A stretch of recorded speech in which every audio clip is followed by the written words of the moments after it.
from Texas on the road. I am Charles, and I have Andrew and Andre.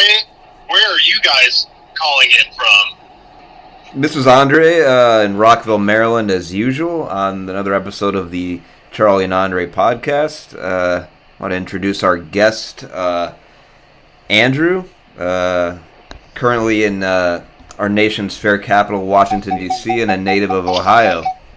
That's right. This is Andrew. I'm in D.C., currently in a parking garage 1 mile from the White House. So wait, 1 mile. Is this the legendary parking garage that the whole Deep Throat business went down with Watergate? It wouldn't kill me to happen. You know, I am right across the street from Watergate, but I am not in the Watergate parking garage. I don't know which parking garage you were referring to, but it's in the. They must have parking at Watergate, right? They must have some sort of parking.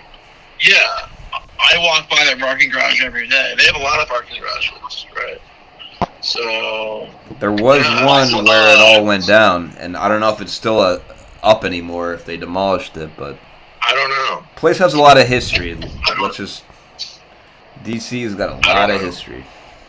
Yeah, DC has a lot of cool history. Just like everywhere you walk, you know, it's some ambassador's residence or an embassy or some sort of national institute.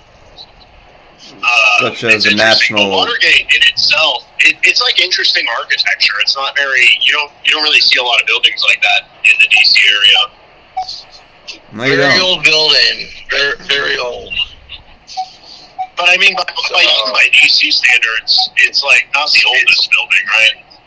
DC is an interesting place because you have, like, in Georgetown, these almost colonial era homes, and Georgetown actually predated DC. Then you have, like, a lot of your kind of neoclassical architecture from the early 1800s in a lot of older parts of DC.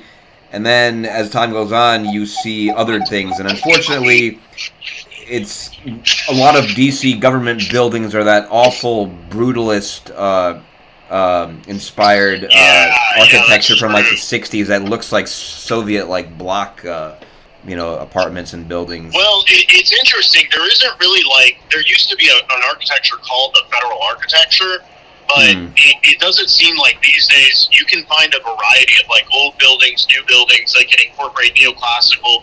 They can be brutalist. They can be kind of this modern, like, glass see-through or stuff. Art Deco. That seems to be a big one, too. Oh, Art Deco is, awesome. Yeah. I'm not a huge fan of it. What are some government buildings that have Art Deco, though? You're talking, like, New Deal type buildings? Yeah, I'm talking about that kind of style, like that pretty utilitarian, straightforward, no frills.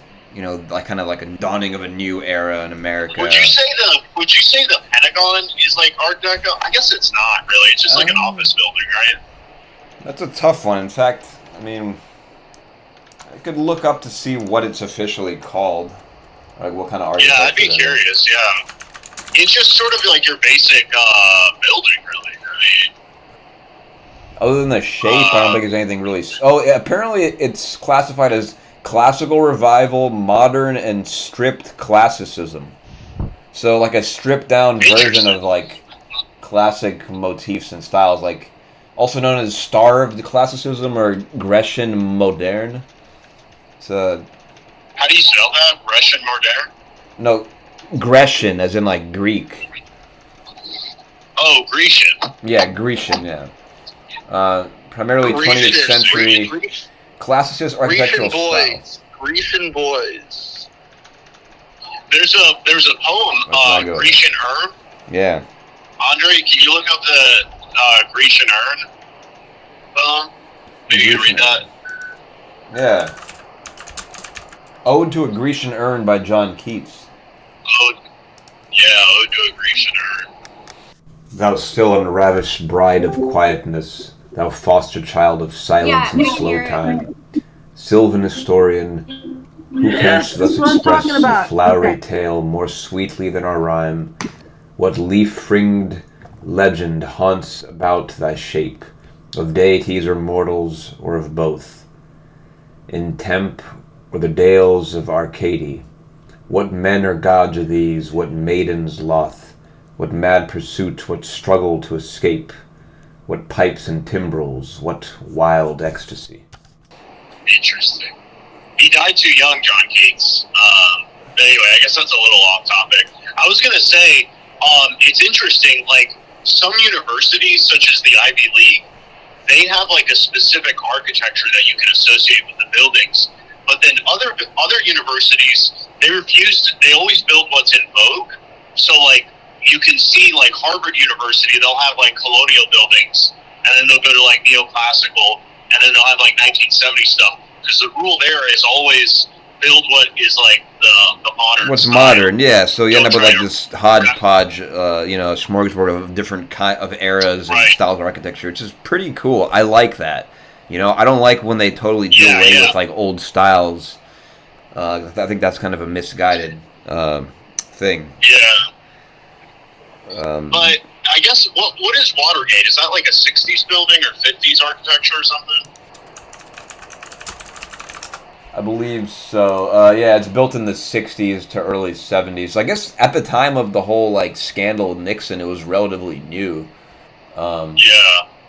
How much is rent there? Did you ever look at a place to live at Watergate? It's called Andrew? Modern Monument. Sorry. Yeah, go ahead. I think Watergate's mostly like condos to buy, and the HOA fees are not cheap there. So Oh, yeah, I imagine it's really pricey. Okay, so they don't really rent, they do more condos. Yeah. like Rat, I think Ruth Bader Ginsburg, she used to live there. Really? R.I.P. Oh yeah. RBG. Oh interesting. yeah. Well, I mean, in theory, like, everywhere in D.C. there's famous people, because all the congressmen need apartments, all the senators, all their staff, like lobbyists, the president's staff, all those people got to live somewhere in D.C., right? So in theory, everyone around you is like a high-rolling, top-notch person, right? So it'd be in the city. Yeah. Limousine riding, Yeah. jet flying, high rolling, wheeling, dealing, kiss stealing. What's fascinating about DC is that I think there's like multiple DCs, at least two. There's like this flashy, high-flying, high-profile, like the congressmen, the politicians, and the Hill staffers, and the people who work with them, and the NGOs and all that, and the lobbyists. That's like the one that wear the suits and walk around downtown in DuPont and the White House, the National Mall. Then there's the tourists, the out of towners. They're pretty easy to spot, Right.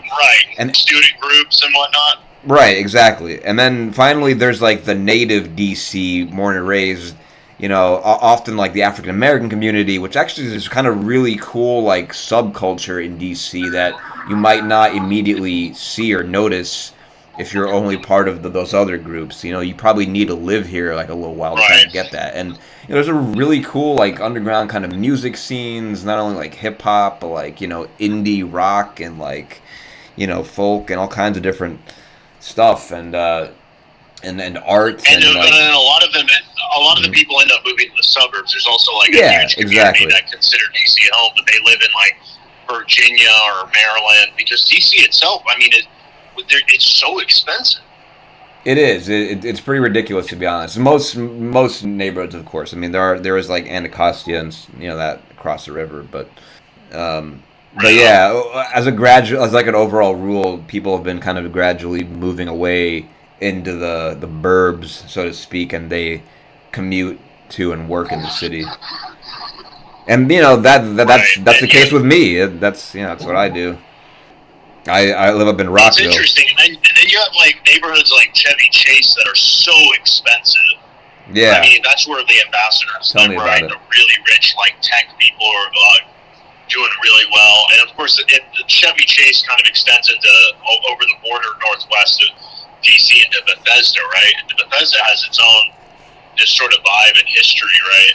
Bethesda is kind of its own thing. Yeah, so in some ways, I think all of the DC suburbs, like what we call the DMV, DC, Maryland, Virginia, have a lot in common, have more in common with each other in this area than they do with the rest of their respective states. And but Yeah. there is like distinct vibes in each place, and it's funny, like a lot of a lot of Marylanders and Virginians kind of they hate each other. At least on the surface. I don't know how seriously some of them take it, but there's like this rivalry. Yeah, it's strange. Like, and some of it goes as far as accusing the others of being terrible drivers, or being ghetto and all this. Or on the other hand, like too hick. I mean, I used to hang out in Northern Virginia for personal reasons quite a bit. But when I lived in DC, like even before I lived in DC, I would fly to DC a lot, and I would like spend time in Northern Virginia. And the suburbs of Northern Virginia are so different from like when I lived in DC, DuPont Circle. I mean, it's almost like you're in a European city. I mean, you can walk. I would walk to my Safeway. I could walk. I didn't really go to Whole Foods, but I could walk to a Whole Foods, or I don't know if there's a Trader Joe's, but like I lived diagonally across from a Safeway, and I could just go pop in there for like a snack. You know what I mean? Was that was that the Soviet Safeway? Yeah, it's known collectively, I should say, tongue in cheek, as the Soviet Safeway. Soviet Safeway. Yeah, because this is like a news item. You can Google it. They call it the Soviet Safeway because like the shelves were always like empty, and this was like almost always true. But I'll tell you what, Soviet Safeway during COVID lockdown, because I was in DC for like a good chunk of like the most intense part of COVID lockdown, where you weren't even like really allowed to walk out without a mask. Dude, it was always, the shelves were always just. I remember that something. one. Yeah. But because Andre, I mean, you remember I was living in DuPont Circle at that time. I had to call you, and I said, man, I need to get some toilet paper. Can you please come pick me up and take me to a Walmart in Northern Virginia? Because at that time, it was just so hard to get around everywhere. And I remember people were like kind of questioning, why are you hanging out with this guy? You remember that? Yeah. They're like, well, as in, why are you in the same car because of COVID and everything? And I was just trying to get some toilet paper, and I'm sure everybody has stories like that during COVID craziness at the grocery store and market. Don't remind me of some of that. But yeah, that Safeway was entertaining. Yeah. I will say, ironically, a lot of the Safeways I've been to in this area were not the safest of ways to go down. But in that part of the city, you're pretty good. Yeah, that's what's 17th Street in DuPont, that kind of area. Yep. 17th Street, man. I used to every day. Well, I'll tell you what. One thing that I missed that was also walking distance from my apartment in DuPont Circle on 17th was the U Club, University Club on 16th Street. Yeah, that place is legendary. Oh, right across from National Geographic. Oh, the library at the U Club, man.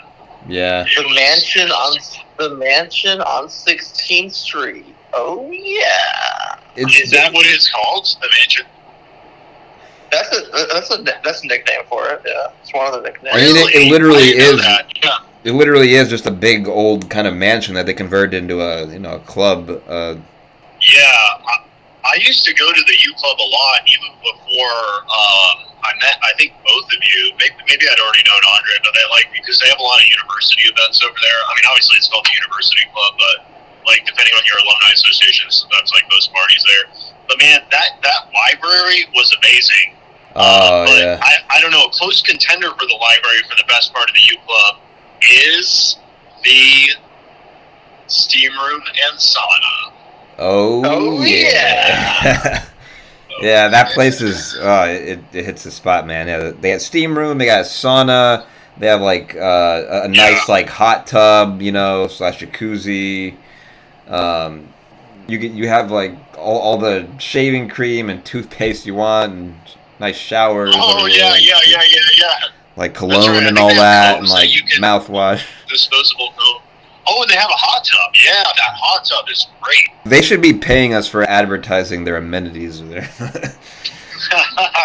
Hey, they're not a sponsor of this podcast, but if they'd like to be, we'll do as many episodes as we're open to it. The food there, I gotta admit, that food, it's bomb. That food is fire. I do like that food, yeah. I mean, we've done the formal. Andre, say the story about when you were doing like the formal dining, and what did you not wear, like a coat or like pants or Yeah, something? there was a night when us and some friends reserved the table, and apparently this was like in their fancy dining room in like a separate, reserved a room apart from the rest, and yeah, they have a dress code that no jeans are allowed, and little did I know, I walked in with jeans, although I think I still had a suit jacket, didn't I? It was kind of like a half and half kind of thing, but I Yeah, they but this they was they let it pre-COVID, slide. and they had a tight regime. Yeah, but you know what? They let it slide that time, and I just kind of minded my own business. Kept my legs under the tablecloth, and nothing really came of it. Yeah, That was a good night, though. we did we have a private room? It wasn't a private room with like a door, but it was kind of like divided from the Yeah, rest of it the was restaurant. off to the side. A lot of Yeah, laughs there's and like a hearty debate was had that day. Yeah, that Let's was leave it at It was that. like a little alcove. yeah, that was the Taft dining room. William Howard Taft, one of the founders of the U Club. What was that Yeah. restaurant called though? It's called the Taft dining room. Oh, okay. And The- then what's the one upstairs called?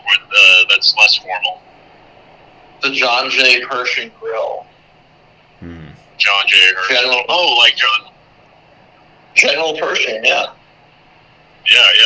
So Interesting. the big man himself was one of the founders of the U Club. I mean, I've seen his bust actually in I think the library room, right? Yeah, he was one of the founders, yeah. Or wait, We had he was definitely president of the club. I believe he was a founder as well. Right. So Interestingly, Taft was the only president who, after serving a term as president, went on to be a Supreme Court justice.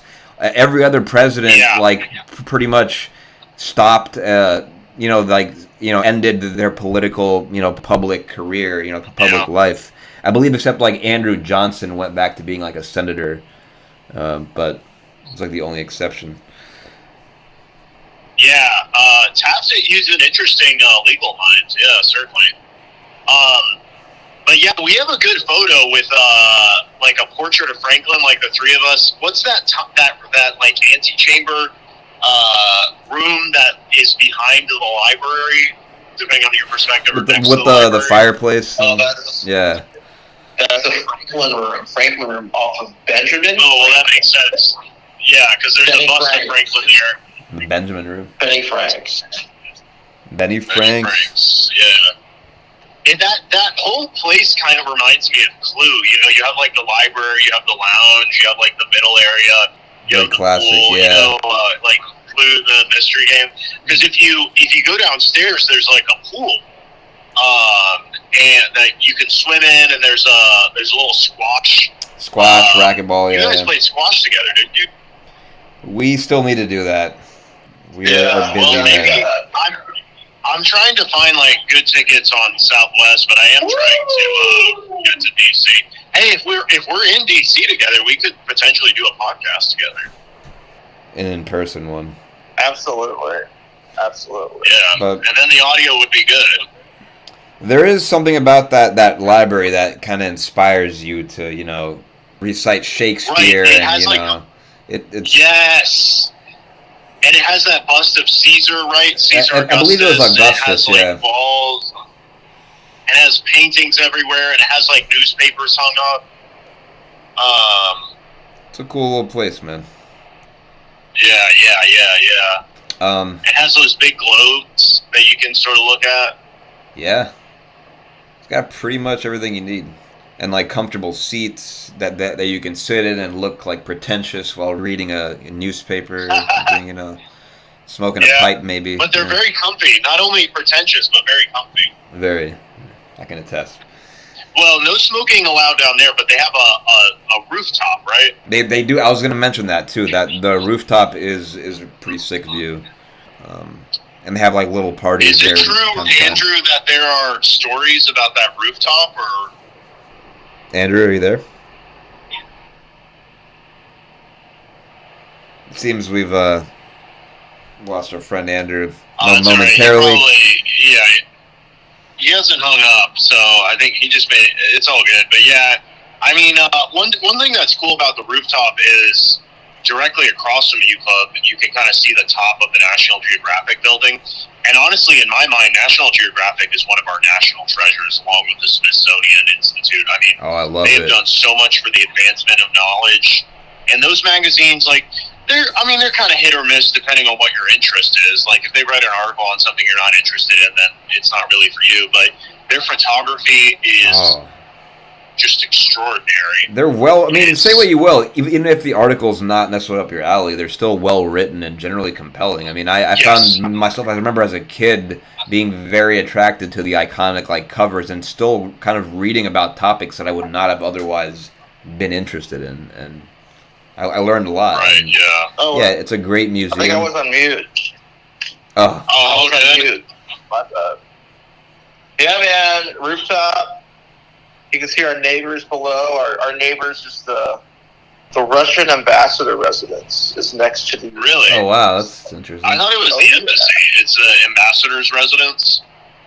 Yeah, the embassy I think is in Glover Park area. But Well, the reason, yeah. I know the main embassy is there, but I do see multiple buildings with Russian flags all throughout DC. So that's why I thought they might have like consulates or something. I don't know. Yeah, there was I think rumored during the Cold War. One of the hotel rooms had fiber optic cables put in to. I think the CIA was hanging out there trying to spy on the Russian ambassador's residence. I mean, it's a pretty big building, man. I don't know what's going on there. Okay. I mean, there's always a... Well, I will say this. The U Club is amazing.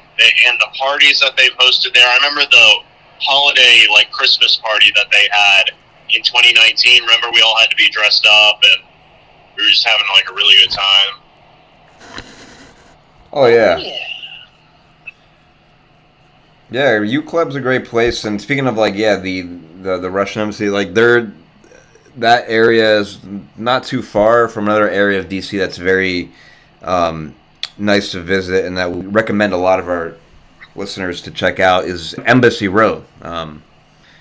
Oh yeah, Embassy Row is amazing. Embassy Row often does so it's basically like a street where there's a bunch of embassies of different countries on each side, and they each have their own kind of distinct architecture and like some kind of display that showcases something unique to their own culture and country, and they often do tours of embassies that are like free, and you can kind of go in and talk to people and learn about these countries. And they'll have like cultural events, cultural foods, cultural dances, things like that. Yeah, sometimes they even have parties. Yeah, I can say I've been to a few. I've been to the Romanian one. I think I've been to the French one in the past, and I want to check out the Greek one at some point too. Have you been to any? Yeah, the Greek one. Yeah, I've been to the Greek one a couple times. Very nice. There's like the embassy, and then there's the consulate right next to it. And part of it is like a museum. I don't know how like all the embassies are, but I mean, I imagine some are like museums, but it's like a museum in there. I mean, it's they had like statues, and there was like a nice little area. It was really cool. Not a courtyard. It was like a big living room. Right? What do you call those? Like the main area of like a mansion, hacienda style. It's not really hacienda style. Not the salon, like the. Yeah, well, anyway, a big like kind of living room area. Right. And I guess not a courtyard because it was covered. Indoor. But like a grand hallway, so to speak, with lots of, they were probably mostly replicas, but a lot of like statues and information about Greece and things of that nature. And then I used to go to church down at the National Cathedral, and then I ended up going to like another church down over there, Saint Sophia. Saint Sophia is beautiful, but and the National Cathedral, yeah. No, they're both amazing churches. I mean, the National Cathedral is kind of this Gothic big building. I think Woodrow Wilson is buried there, and Yeah, Saint Sophia. I mean, it has all these wonderful tiles, Saint like little Sophia. tessera tiles. Yeah, it's got like kind of like these Byzantine influence mosaic style, depictions on the Yes. inside on the inside of the ceilings, and yeah, there's a lot of Yeah. natural light comes in. It's very Oh, I love that natural light. ornately crafted. Yeah. The National Cathedral is, I believe, Episcopalian, right? Yeah, but they sort of offer like non-denominational and Non-denominational. interreligious like faith talks. Yeah. I mean, speaking of Byzantine, though, this is kind of shifting from churches. I've been to Dumbarton. Yeah, I was which gonna is say owned the by same Harvard, thing. which is owned by Harvard University, and I know you've been there, and have you both been there? Yeah. Yeah, Dumbarton Oaks, man. How did you like it? Beautiful, man. It was really cool to take the tour. I mean, they have a bunch of priceless artifacts from like Byzantine period. Of course, is one of the things they specialize in. Really great collection.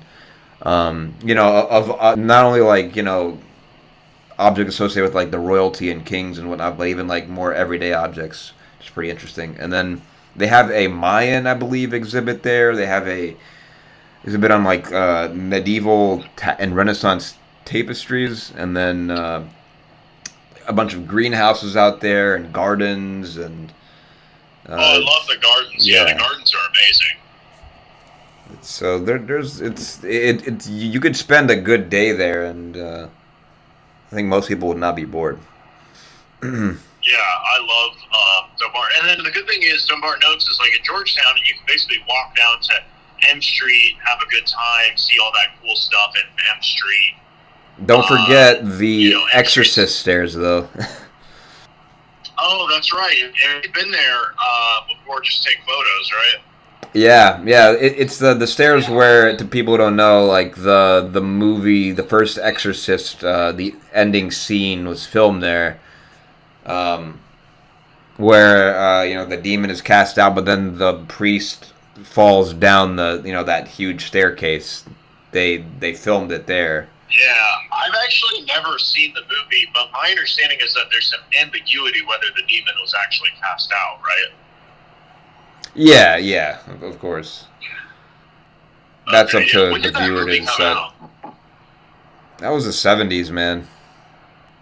Yeah, 70s is a good era for movies. I mean, you had like The Godfather, Woody Allen, really good era. And like a lot of the movies then had practical effects. Like this scene, was obviously there was no CGI. They actually had some guy tumble down part of the staircase. Right. I actually, kind of on a funny note, I saw like some sort of YouTube mashup of The Exorcist, and as he's like flying out the window and kind of rolling down the stairs, it's like it plays the song "What You Say." It's kind of like slow motion. I don't know if you know. I don't know who sings that song. I forgot, but it was from the shooting scene, The OC. If you've seen that. Sounds like it'd be funny. I'll have to check it out. Yeah. Anyway, Andrew, have you been to those steps before? Yeah, man. I mean, I'm a Georgetown grad, right? So I went there for grad school. Oh, yeah. You did your master's up in Georgetown, right? Oh, yeah. So, I'm familiar with the stairs. So how did you like your time at Georgetown? Like, did you live on campus? No, man. I was living in Bethesda then, so it was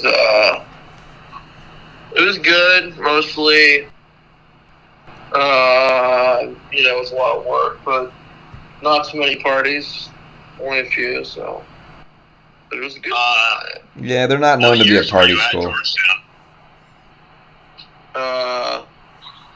2018 to 2019. Oh, wow. So May 2019 you graduated? Oh, yeah. What were your top 5 favorite things about Georgetown, and if we did roses and thorns, I guess I should say, what were your top 5 roses and your top 5 thorns of improvement that you could see in Georgetown? I don't know if I have 5, man. I mean, Good professors, pretty cool classes. Right, nice campus. Some of the buildings are on the inside could use some renovations. Because, like, you know, it's such an old school. I think it was founded in, like, yeah, it was founded in, like, the 1700s, right? It was founded in the 1700s? Like 1789, I think, so. That's crazy. I said Georgetown's older than D.C. What were you saying, Andre? Georgetown is older than D.C. Like, it was actually organically built, along the bank of the river, while D.C. was a planned,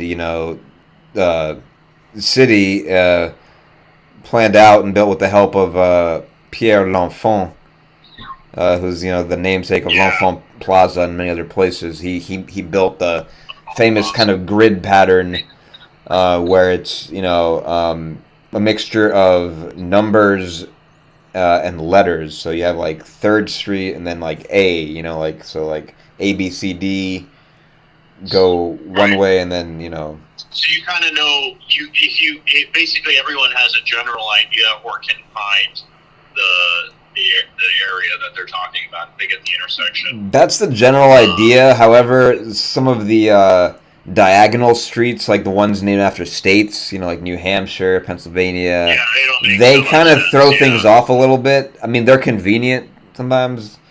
DC is not perfect, like it was a good idea, but I think they're still. It's not easy to get out of the city during like rush hour and certain times of the day, or on weekends.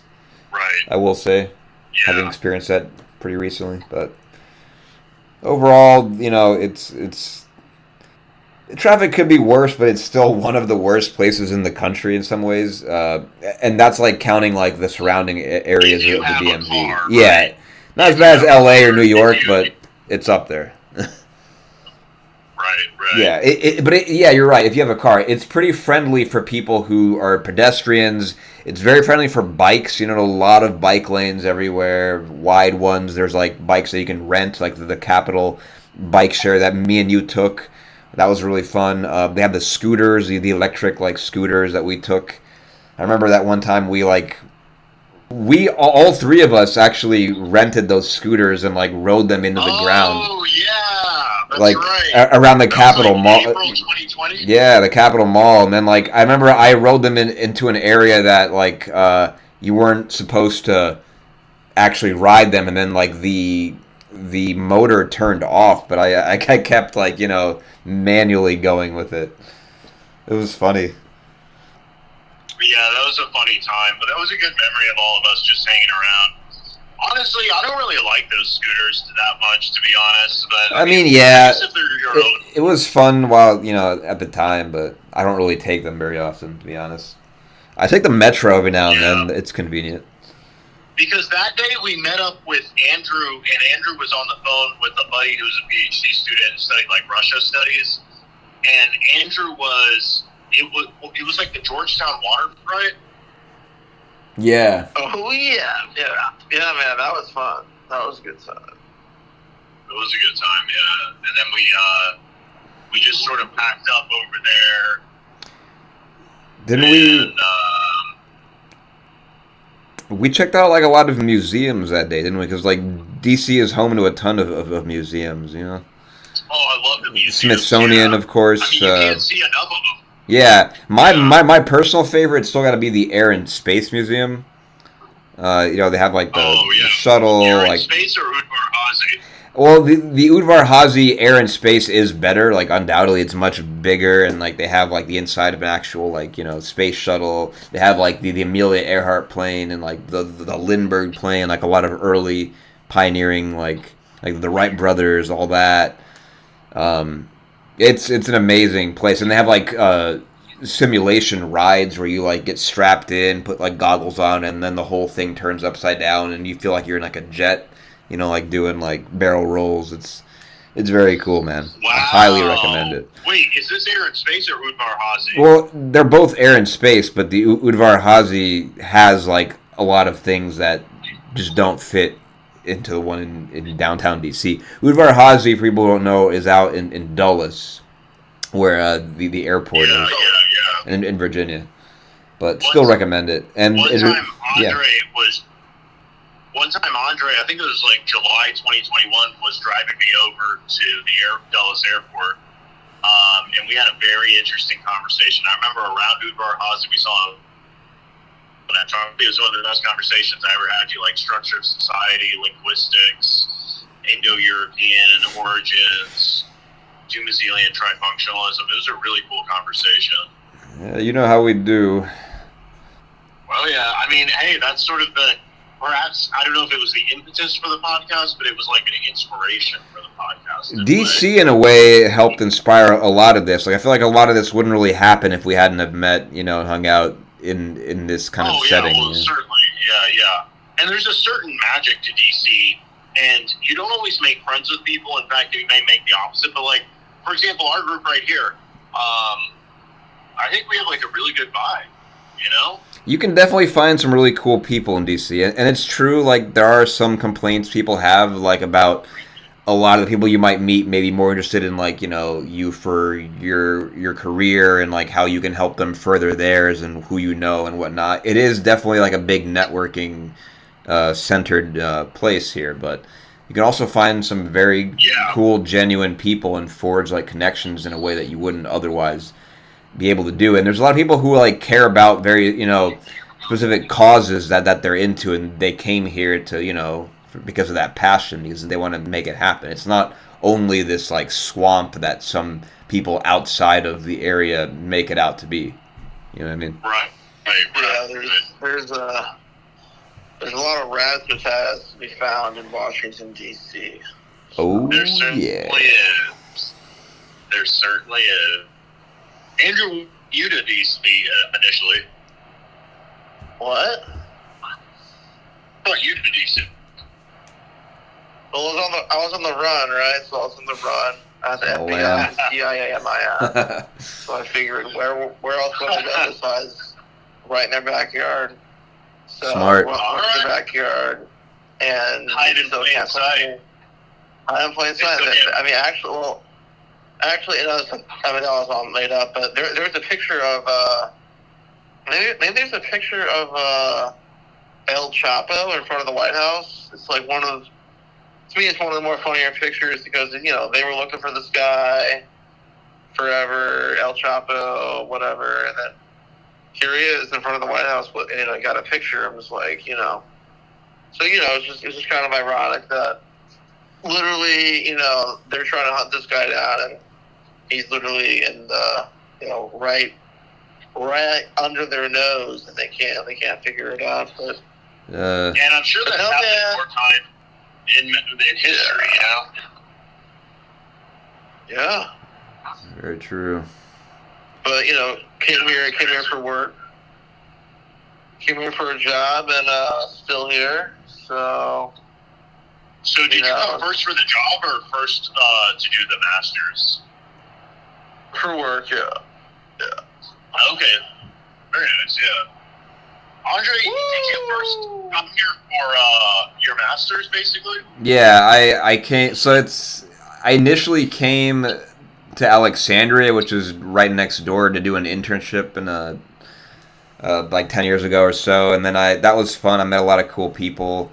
Met the king of Morocco, oddly enough, very briefly among some other people, Really? Because my boss, like, he had a big Rolodex, so to speak, of, like, he was a political consultant, essentially, for a bunch of different causes, including religious freedom organizations. That was one of his shticks, and we met a lot of cool people and attended some, like, interesting roundtable debates. I attended, like, a Japanese tea ceremony, and then I went to a ceremony of the Moonies, which is like a Korean group that does mass weddings. So no shortage of interesting events around here. Then I went home for a while, and then I came back, and that's when I actually permanently moved to DC a couple years later. And I came here to American University, AU, for grad school. When did you do your master's at AU? This is like 2015, that era, and Nice. 2014, 2015, and AU is it's a good little school. I had a good time. It's not this, going to somewhere for grad school is obviously not the same as like the undergrad experience. I had that at Penn State, which is a completely different animal. But I had a good time, and I'd say I learned a lot. Talked to had some good professors, and what would you say was your favorite class? Top two favorite classes, and top two classes that you perhaps would have reconsidered taking. one of my top two favorites was one on the European Union. That was actually a really cool one. Really? We learned about all the different pillars of the EU and like the history of how it was formed, and how the government's carried out, and like how they approach governance and where the future kind of lies for it. And had a really good professor. And then there's also one on the UN that I found particularly interesting. And I read a book by this guy. His name was Bosco. It was like Five to Rule Them All. It was basically about the UN Security Council and the pros and cons of having such a body. As we've seen over time, it's more cons. Referring to one of our older, sorry to jump in. Yeah. Referring to one of our older podcasts, is that a relation to like One Ring to Rule Them All? It is actually, yeah. He was a quirky guy, and he definitely made that that little pun there. But yeah, it was about that, and obviously we can talk forever about the merits of such a system, and there are always going to be people who block and spoil, like Russia and China, kind of on one end of the spectrum, and then you have the U.S., France, Great Britain, and can definitely be used as a political tool.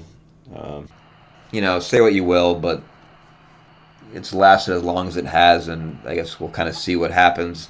We can maybe have a wait until a different podcast to talk more in depth about international politics at large, but especially with what's going on now in the world and everything, with like the conflict, in Ukraine and things heating up, possibly in Taiwan, East, and the kind of the general climate. But yeah, what would be the two classes that you would reconsider taking? I'm not saying you hated them, but you just would have reconsidered. Yeah, as for classes I don't like, I don't really remember the ones I don't like at AU, to be honest. Maybe my subconscious just naturally filtered them out of my memory. Maybe that's for the best. Anyway, Charlie, how about you? What did you come to DC for originally?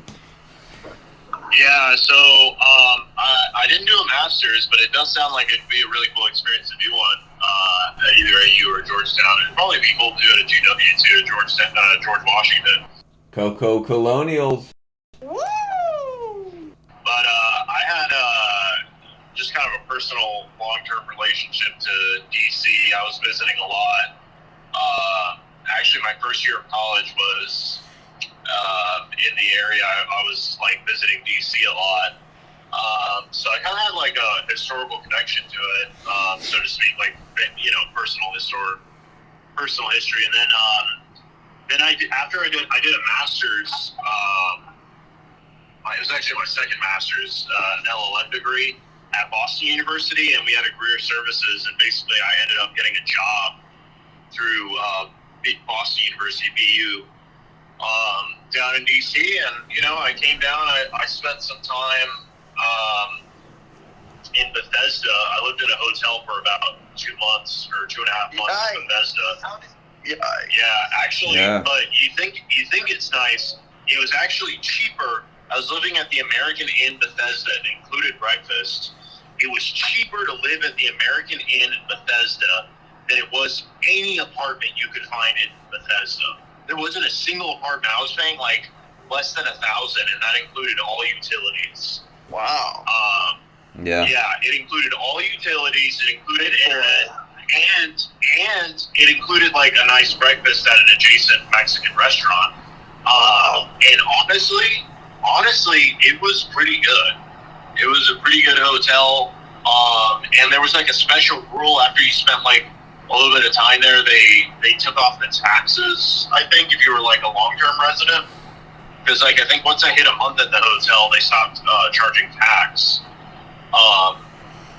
And yeah, so I looked at American in Bethesda. I still have all the receipts and everything. I pay weekly. Yeah. I think it was like 6-7. Yeah, it was pretty cheap to live in that hotel. I know the one. Yeah. There was a lot of construction workers actually who lived there, and you might think I was on the outskirts of town. No, I was actually in the center of Bethesda, maybe Bethesda North or wherever that metro stop is, and it was a prime location for me. Dude, Heart of the city. I lived in Bethesda for, gosh, like 5 years, man. I mean, it's a nice part of town, you know. It's pretty ritzy, isn't it? Though. To be honest, it was a very stressful time in my life because I was studying for the bar exam, and I would wake up and study, and I would bicycle because I took classes at Tenleytown in the summer of 2018. I was taking classes over there, and yeah, I mean, I was just hustling that whole time, so I didn't really hang out with friends. I didn't really meet people. I was just kind of studying for like 2.5 months, and On that grind. and that's about it. Yeah. Yeah, I was on the grind. Yeah. Yeah. Were you working then as well, or just studying? No. I was just studying. Oh wow, shit. Yeah. I started work September 10th, 2018. Charlie's very good with numbers. Yeah, I think the bar was like July 28th, and I got there around. Oh, maybe it was 2 months. I got there around like mid-May, I would say. And yeah, that was a good time. Yeah, I would say like all of the area has a little something for everyone. I mean, Yeah, and then I ended up living in DuPont, and DuPont was like my heart and soul for a That's- while. yeah. All those bookstores. that's where I met you. Yeah, Second Story. Stomping the ground. bookstores, man. Yeah. Lost City Books. What's that other? Kramer Books. Kramer Books and Afterward. It's a good date spot as well. It's like a little bar / bookstore all in one. Pretty unique. Yeah, I love it. Pretty boy. DuPont's a good area to go out. A lot of bars. It's a little more like like professional kind of people. And then U Street is more like where the wild, like, the kids and stuff like that. Adams Morgan is another good. It's got a more ecology vibe, but Yeah. Adams Morgan's cool. There's a lot of hipsters, and you can get kind of H Street too. And I mean, we could go on, on and on about different kind of neighborhoods and stuff. But yeah, Am I a hipster? not quite. You're not all the way there. I'm But not do you a want to You're a be part-time hipster hipster.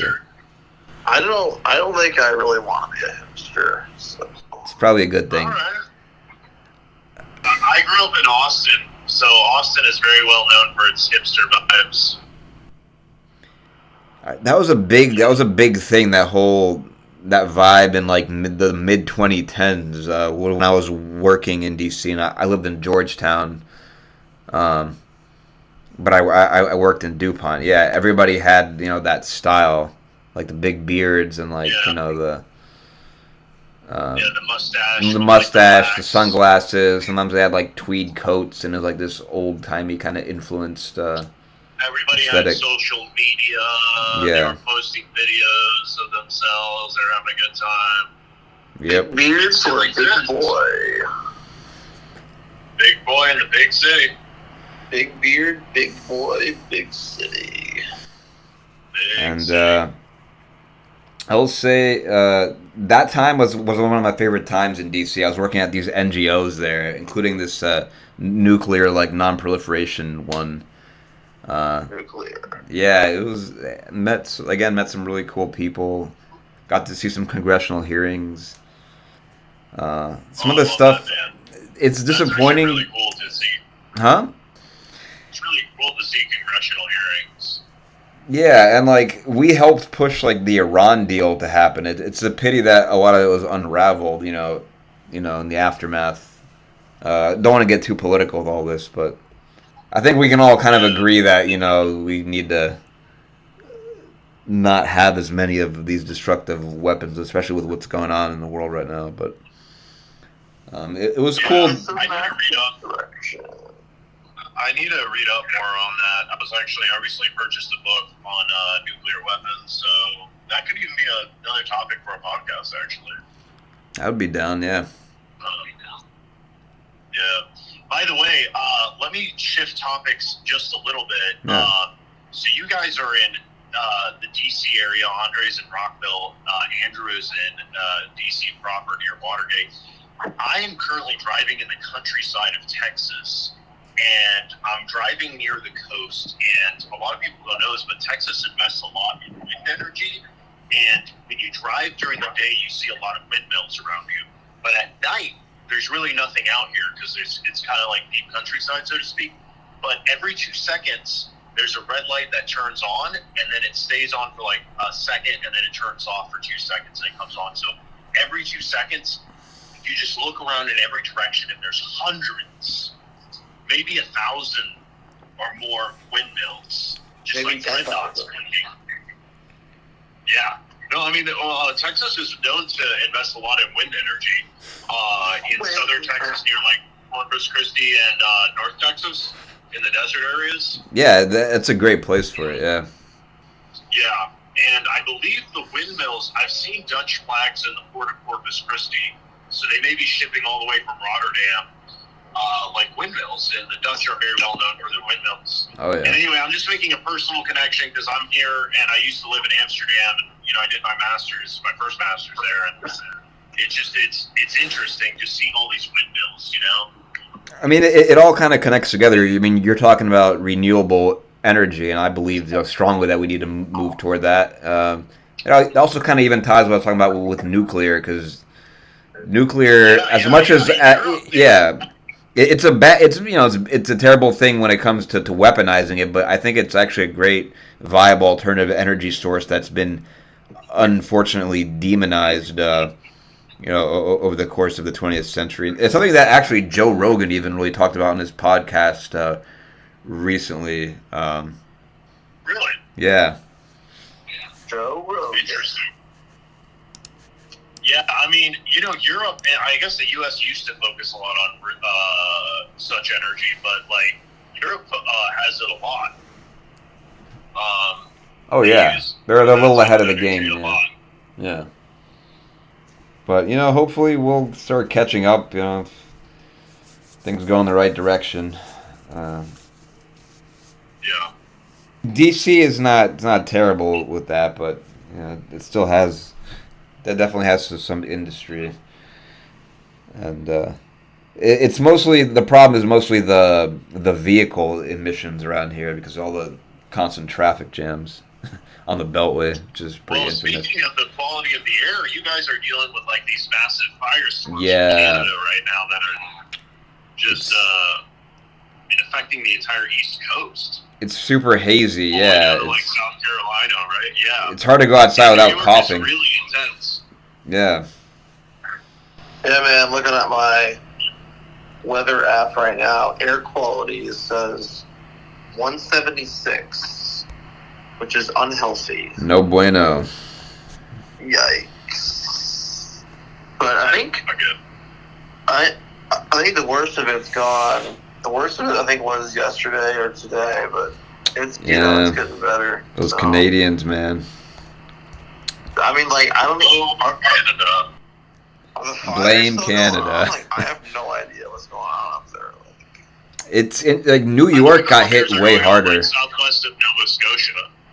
Yeah, it was way up there, so yeah, it wasn't really anybody's fault. They even can't really even be helped. But New York, though, have you seen a picture of that? It's like this orange like haze. It looks like something. It's surreal, something out of like Vanilla Sky or something. Yeah, it's very Having a good time. Woo! But all right, guys. I guess that kind of wraps up our very informal, casual discussion about DC. and life here. That doesn't even begin to even really cover it all. But recorded live on June 8th in the evening, Thursday, June 8th, 2023. Yeah. Well, hope you enjoyed our little podcast. Did you enjoy? Andrew, you're our first guest, actually. Dude, Yeah. I am honored guest. We gotta do this in person. Of course, yeah. Yeah, the honor is ours to have you on our podcast. It is Truly. a pleasure. It is a pleasure. Right. Yeah, It's a pleasure having we you, gotta and do this thank you for live coming. from the rooftop of the U Club. Yes. It'll be pretty epic. I agree. Right, guys, till next time, from Rockville, Maryland. From Texas. From Washington, D.C. This is the Charlie and Andre podcast signing off. Adios. Adios.